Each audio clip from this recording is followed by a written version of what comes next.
Welcome to this week's video. We are here in Bedford on the embankment and we've had an absolute glorious day today, so there was no way I was going to film this sat in my kitchen when it's been about 33 degrees here.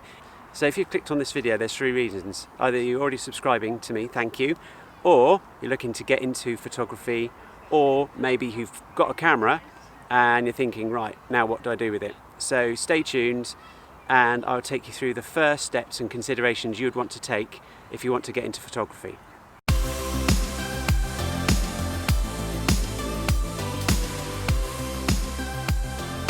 So if you haven't already bought a camera and you want to get into photography, don't go ahead and buy a camera just yet. Take some consideration into thinking, what is it that I want to film or shoot? Is it portraits, landscape, architecture, engineering? Because that will help with the purchase of the camera and the type of camera that you want to get. Most people obviously will be getting a DSLR, but not everyone. And actually all of us these days have got a smartphone with a camera on it, and they're not bad. But if you want to take your photography to the next level, you need to step up to a DSLR. So before you go and buy anything, do a bit of research on different types of camera. I won't do those sorts of reviews on this channel, but have a look at YouTube, that's fantastic. Or even go onto Amazon, particularly if you're looking for a starter camera. Have a look at the Canons and the Nikons and the Sonys that are out there and read the reviews that people have left on Amazon or something like that. That's really helpful. The other thing I'd recommend you to do is buy a book. Now, I got the Basic Photography by Michael Langford, and that's a really good book. So it explains all the basics from how light works, different types of lenses, depth of field, and then the other three key elements, fundamentals to photography, which are your ISO, shutter speed, and your aperture. I'm not going to go into any detail on those today, but I will be doing some stuff on that in the future. And you'll want to learn these things, because the last thing you want to do if you're buying a DSLR is put it into auto mode, because you may as well not bother. If you put it into auto mode, the camera thinks it's smarter than you and your photos will come out terribly or not as you wanted. So definitely avoid the auto function wherever possible. There are a couple of circumstances where you would use it for video. I'll talk more about that in a future video, but for today's video I'm just going to cover photography. So as well as the camera, there are a few other things you want to consider around the equipment that you'll want to buy. So of course you'll have the camera, and it will come with a kit lens. You'll also need to buy a memory card or two. Look to around 32 or 64 gigabyte. And the reason that I stick to these sizes is because if I do lose one, I won't lose lots of stuff. And it's not too small so that it'll get filled up very, very quickly. So I think 32 or 64 gig is a really good balance to have. The other thing you might want to consider is getting a tripod for your longer exposure shots, and also for landscape photography and all of that you want a crystal clear, sharp image, and you can only really get that when your camera is on a tripod. And then lastly, the other thing is batteries as well. So if you're out on a shoot and you're doing quite a big shoot, the chances are you'll need a second or third battery throughout the day. So there are loads of different types of spare batteries and manufacturers making them. You don't have to go for a Canon or a Sony or a Nikon one. There are lots of alternatives out there, and they're a lot cheaper than just buying the branded versions. So whichever camera you have, the biggest thing that you can do to get started is just get out there and start filming every day. No matter what it is, get your camera, play with it, play with the settings, see what it can do, then come back and you realise what's come out quite well and what's worked, what you planned and what you hadn't planned, because it's a learning process, and you can only do that by going out there and shooting stuff. So photography is really creative, and that's one aspect of it that I absolutely love. So what somebody else might like, somebody else won't, but it's really down to your own personal taste and what you want to start shooting. Sorry, I thought I had something on my foot then. But it's really important for you to be happy within yourself and happy with what you're creating with and what you're doing.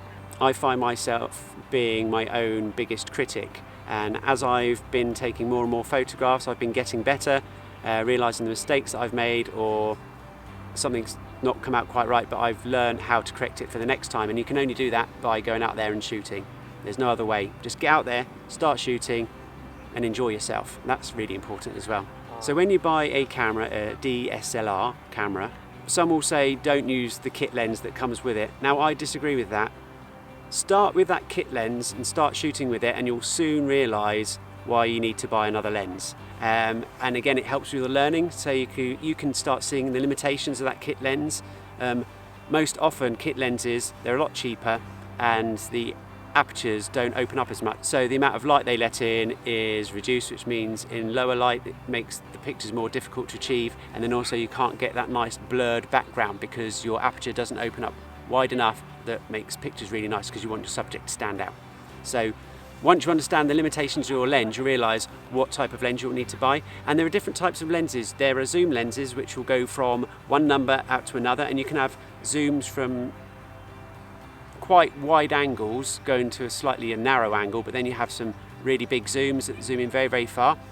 But then you also have the lenses that don't shift. They're known as prime lenses. So you'll get, say, a 50mm lens, which is what I've got, but you'll soon learn what sort of photography you want to do, what pictures you want to take, and the lenses that you'll need to achieve the best results for you. And you can only do that by going out there, practicing, and realise, actually, I can't get the shot because my lens is limiting me. So in future videos, I'm going to start talking more about how you can start taking better pictures. I have done a bit of research myself to understand what other initial introduction videos there are out there, and what I don't want to do is overload you, because it's bad enough when you get a new camera with all these different settings. Just start playing with it, just get used to it. Don't worry about all the different rules and tools and techniques that you can use. Just get out there, start shooting and enjoying yourself.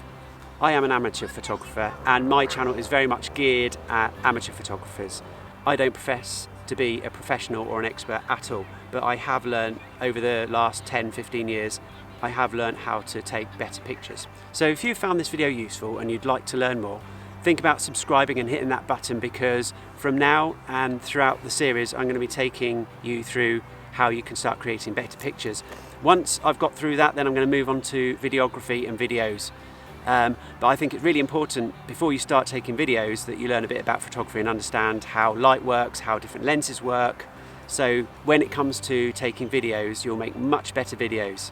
So we'll start taking it step by step, and together we can start taking better pictures. So thank you for watching. I hope you found this useful. If you do have any comments, please put it down below and I'll make sure to get back to you, because I know what I want to do in this series, but I'm not 100% sure how I want to do that. So it'd be really useful if you want to put your comments down below. That will help steer me to understand what it is that you want to know more about, and together we can make this channel a better channel for amateur photographers. Hope you enjoyed it, and I'll see you on the next one.